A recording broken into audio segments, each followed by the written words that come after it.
A very warm welcome to all our listeners around the world. You're welcome to the TOKUNBO Fernandez show, a show that promotes the true life stories and the success stories of Africans and Caribbeans around the world. So if there's a true life story you wish to share, or you think there's someone doing amazing work within the community, feel free to give us a call on 0788 280 9005. That's 0788 280 9005. Perhaps there's a product, service, initiative, or online campaign you want to promote. Feel free to get in touch with us. We have some mainstream platforms doing very well at the moment. Contact us on the same number 0788 280 9005, 0788 280 9005. Perhaps you're new. Take time to subscribe to our channel right now. Share the video. It's all about promoting true life stories of Africans and Caribbeans around the world. Your voice is our voice, and you're welcome to the show. We have an amazing guest with us today, as usual, every single week. He has his fingers in so many pies and is a great connector. Currently, the director of Salam projects. He's been around for quite a long time, well traveled, well connected, and a fabulous community ambassador. So it's a pleasure to have on the show today. Great friend, I should say also, Mr. Ishmael Lee South, who is the director of Salam Project, currently based in Manchester at the moment. We have quite a few things in common. You're welcome to the TOKUNBO Fernandez Yes. show. How are you today? Thank you, sir. Thank you for the great honor of allowing me to be on your show. I'm fine today, ready to go. And as you know, even though I'm born and bred in London, I've moved to Manchester, but as you know, because of technology and transport, I'm able to live and work between London and Manchester too. Beautiful, fantastic, Just like me, you've lived down south in London, now you're living up north. It's amazing. Yeah. But for the benefit for all our listeners around the world today, who are dying to know a bit about Ishmael Lee South, can you tell our listeners a bit about yourself, your background, and what inspires you as a person? Because you're a very passionate man. So a bit about yourself, your background, Yes. and what inspires you as a person? Okay. So basically, I'm born and bred in Northwest London. My parents are from the Jamaican Windrush era. I'm the last of 6 children. My parents came to the UK in the late 1950s. And I was born in London, Northwest London. I went to a great school, which was predominantly African and Afro-Caribbean. I think that was very important as part of my makeup. Yeah. And when I was 14, I never forget, my father just said to me, "What's your plan?" And I said, "What do you mean? What's your plan to do when you leave school? What's the plan?" He said, "If you don't have a plan, the system will have a plan for you." So that made me think. And then I never forget, of course, we all had the talk from our parents telling us that being Black in the UK, you have to work 2 or 3 times as harder. But Exactly. there was a teacher called Mr. Ateen, who was our Spanish teacher, but he was of African heritage. Even though predominantly our school was of Afro-Caribbean, there was only maybe 3 teachers of African or Afro-Caribbean heritage at the school. And Mr. Ateen took myself and my close friends, who were all Afro-Caribbean, and he said, "You have to understand, yes, you have to try and pass your exams, because this system is not going to be kind to you as young Black boys." The reality is, as people might know, when you're 14 and 15, you're not really fully understanding what they're trying to say. You could try, but because we were young, we just thought, "Oh, yeah, okay." But then when we were 16, we realized what he was trying to say. He said, "Look, you have to prepare. Life's not going to be easy, but at the same time, don't use it as an excuse to be mediocre. You have to try and be great at whatever you do." So we always thank Mr. Ateen. I thank my parents. So basically, when I left school, I got offered a scholarship. So when my father said what I wanted to do, there's 2 things I had in mind. One, I wanted to be a journalist, a sports journalist. Yeah. That was, or I wanted to get into banking. So when I done my options in school, I took up keyboard skills because that was a weakness. So I could go into sports journalism, and then I done work experience at the Halifax bank / building society. So then when I done my exams, my typewriter broke down 3 times during the exam. So I just took that as a sign, nah, that's not for me. Journalism not for me, I'm gonna go for the banking. Then thankfully I got offered a scholarship at the Bank of England, but then also NatWest Bank and another bank offered me a job. I think it was Lloyd's. So I think because NatWest were paying more money, forgive me, I went with NatWest.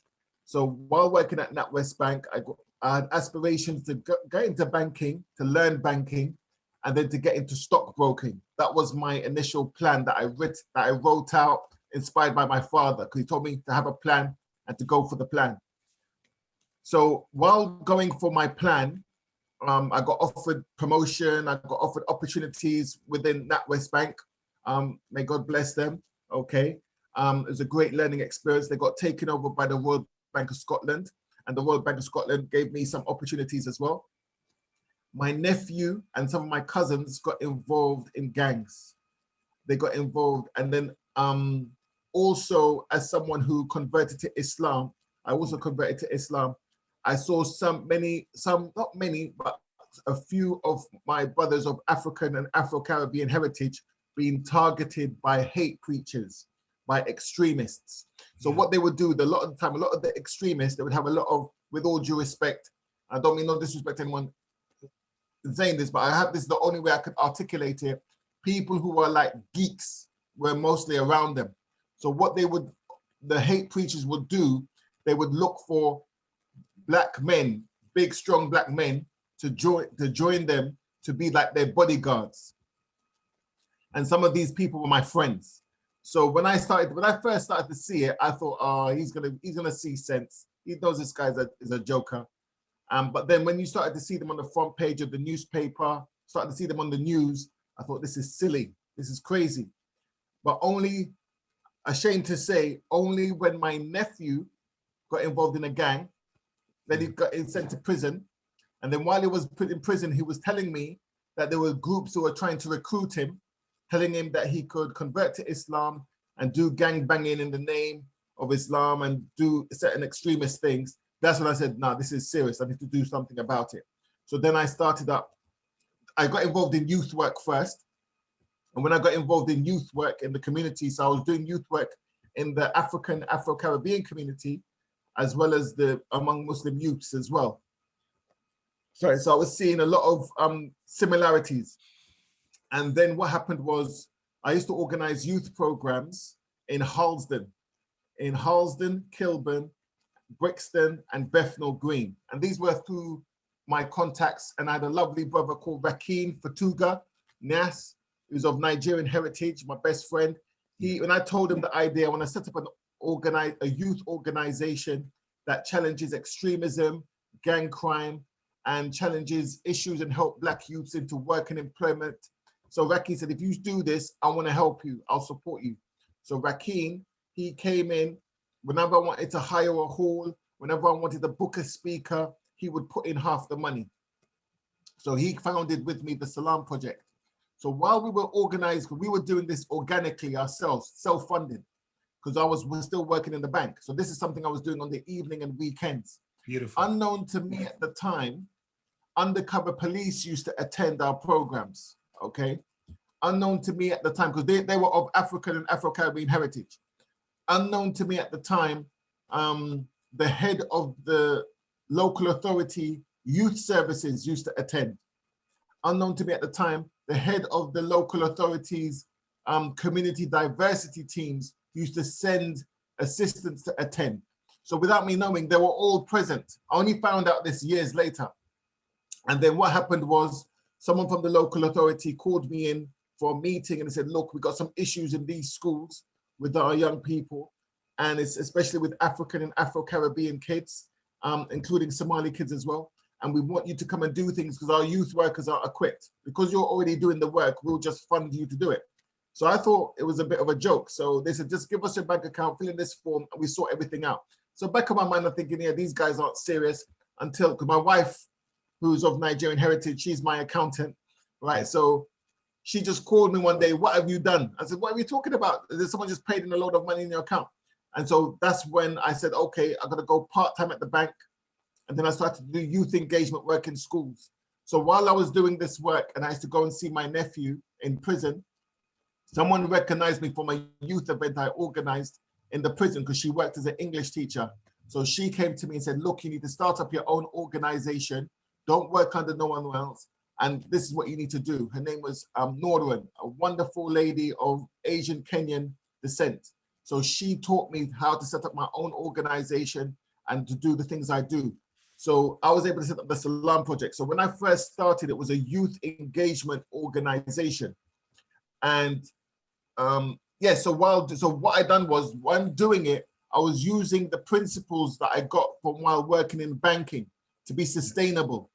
So unfortunately, I've noticed many people who are in the space of youth engagement or community engagement, a lot of them come with their begging bowls. Help me, fund me, donate, okay? And that's not part of my makeup. My parents weren't like that, and it's just not me. Yes. So thankfully, because I worked in banking, because the way I look at things, everything is for a reason. So when I started to get involved in youth work, which I should have mentioned, that's when I realized I don't want to do banking no more. This is what I want to do. I want to do youth engagement work. This is what I love to do. I'm a natural people person and so forth. So then there's two brilliant people, actually three. So one's called Khalid Mir, one's called Mustafa Field, and one's called Yusuf Desai. They always taught me, be sustainable. Don't rely on donations. Be sustainable. Don't rely on funding. Be sustainable. They always drill that into me. Because they said, we've seen many people who have good intentions like you, want to do good things, but all they want to do is just apply people for donate. Don't be like that. Make the money yourself and fund your own projects. So because that in mind, I always made the effort of reaching out to statutory organizations, welfare to work organizations. So the one that came to me was Urban Futures, who are working in partnership with Reed Employment, who used to attend some of my programs. And they said to me, look, you've got a lot of young people here who are unemployed. If you could refer them to our programs, we'll pay you so you could do your own projects yourself. So what happened was I done a partnership with them, and then I was able to refer some of the young people who were either young ex-offenders, young people who are unemployed, or young school leavers with no qualifications to their training programs that help to get them accredited training, help to get them work experience, help them with building their employability skills. So from that money they were paying me, I was able to self-fund my own projects. Fantastic. So, and then sorry, I'll let you go. Beautiful.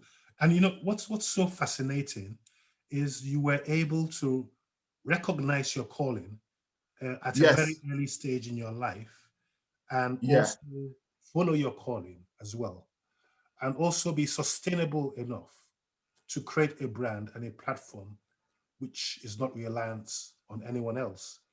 And the fantastic thing about you today is that I see you collaborating with so many wonderful initiatives around the country. Yes. And you've sat down to look at these organizations you're collaborating in, knowing fully well that it's a win-win situation for the benefit of all the community.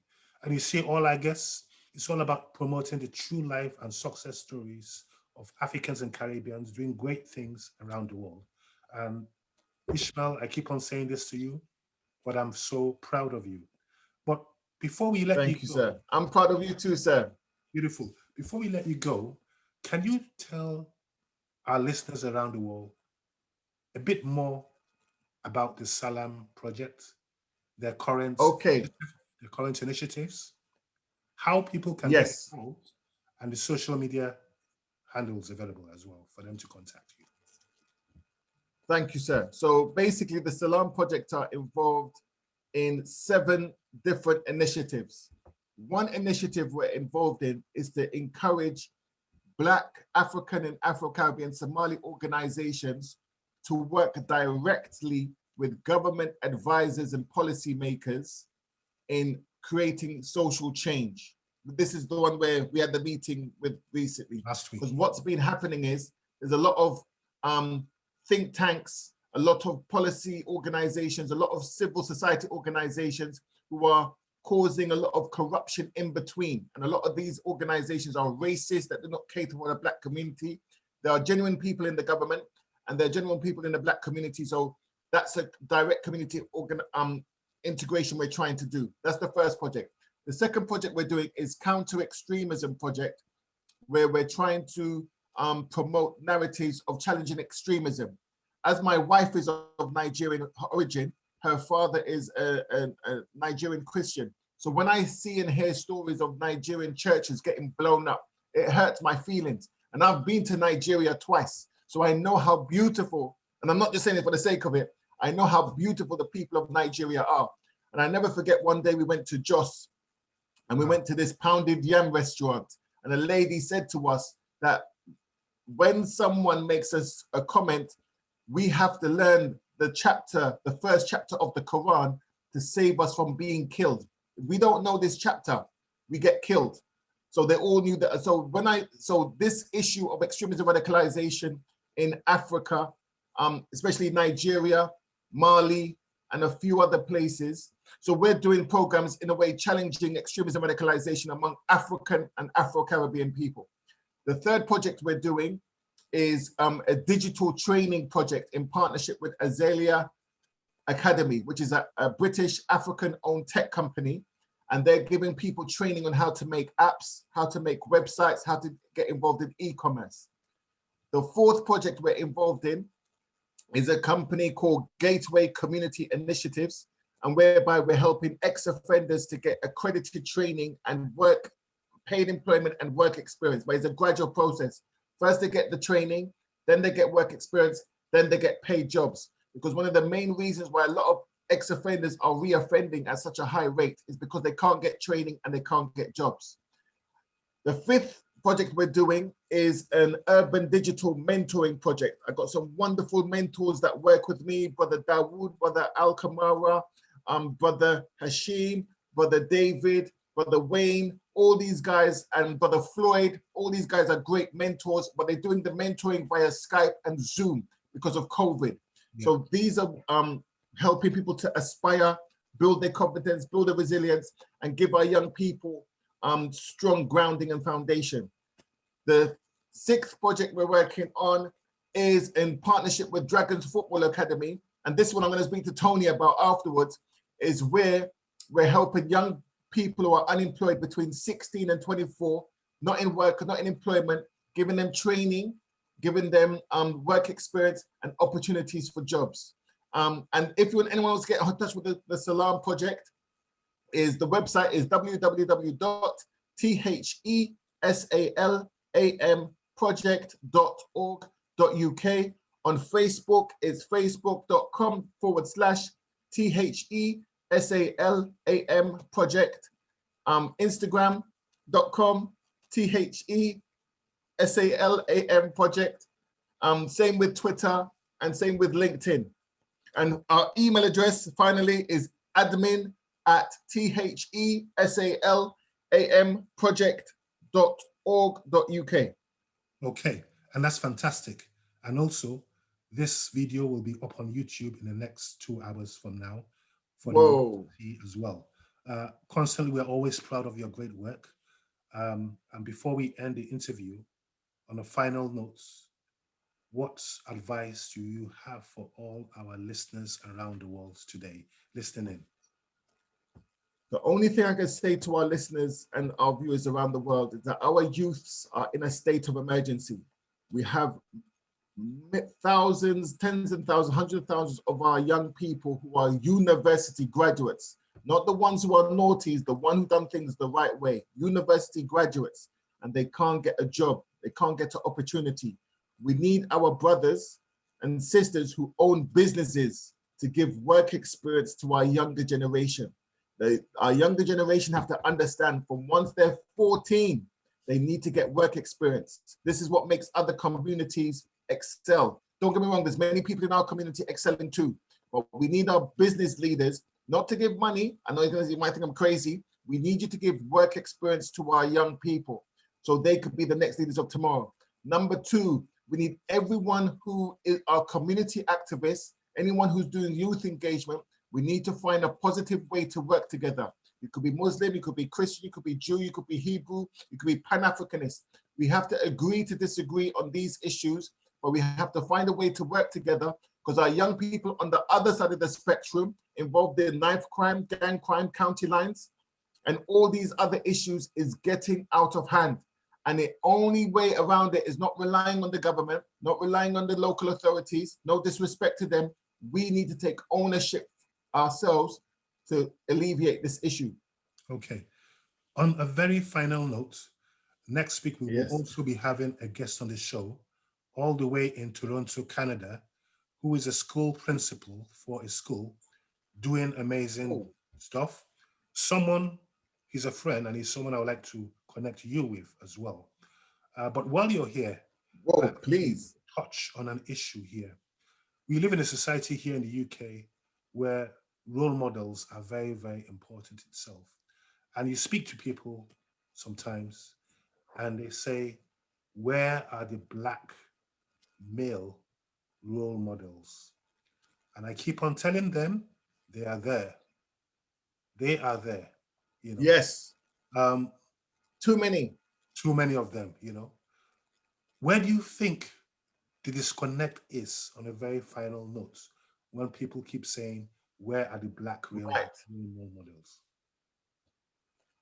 I'm on our small organization, the Salam Project. We have 15 brilliant Black men role models who are mentors to our young people, who are professionals, academics, entrepreneurs, skills tradesmen, and who are wonderful and people of higher education. What it is, a lot of these people who are saying there are no Black role models, many of them are one, their circle they're not in the right circles. When I put out a notice looking for Black mentors, I've had so many brothers that come to me.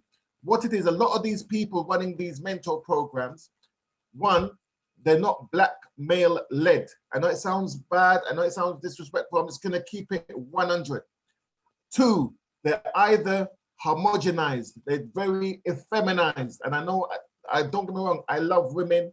Of course, my wife comes first, I don't wanna get in trouble, but we need Black men to do Black leadership in outreaching to our young people, okay? What's happening is you're having organizations who do not work with the Black community, who do not care about the Black community, who do have no history or legacy in working with the community, saying we can't find no Black role models. Of course not, because you're not engaging with the Black community.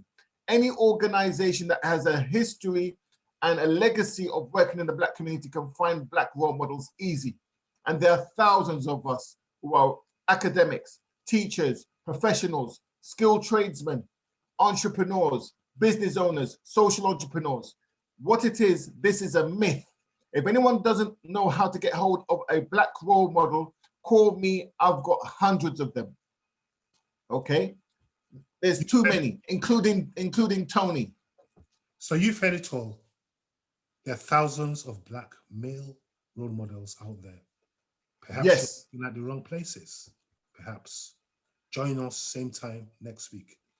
Mr. Ismael Lee South, it's been a pleasure having you on today, and keep up the amazing work. We're proud of you. Thank you, sir. Stay